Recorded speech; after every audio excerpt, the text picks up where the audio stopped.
跟住啊，好另外幾個群組有幾十人，幾十人4、5個群組都係呢啲咯。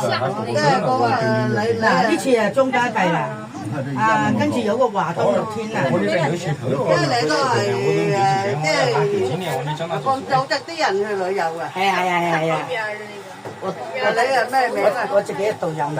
你自己有導遊？呢個係導遊。例如而家就啲群組嘅咩組織人啊嘛。啱。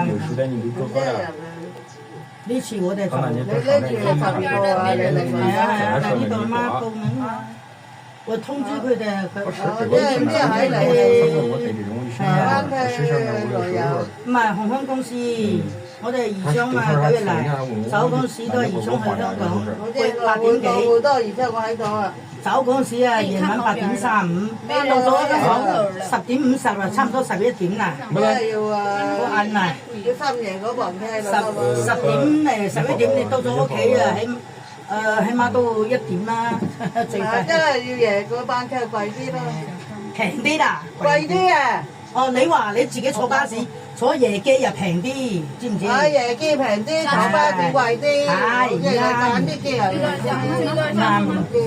嗰啲飛機又揀時間嘅嘛。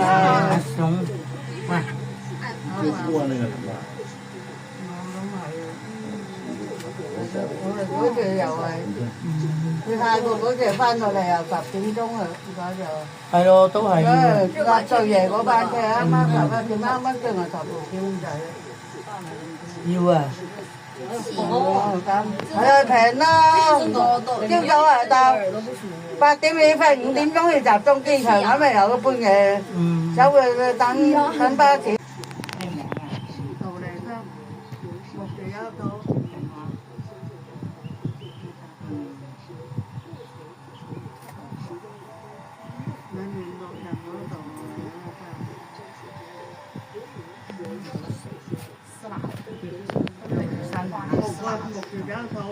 莫理，你嚟山下。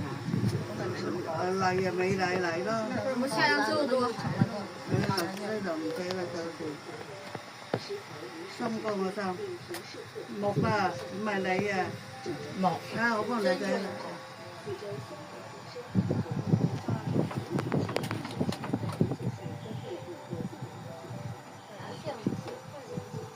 哇！你寫字咁叻。啊，到地，姓杜。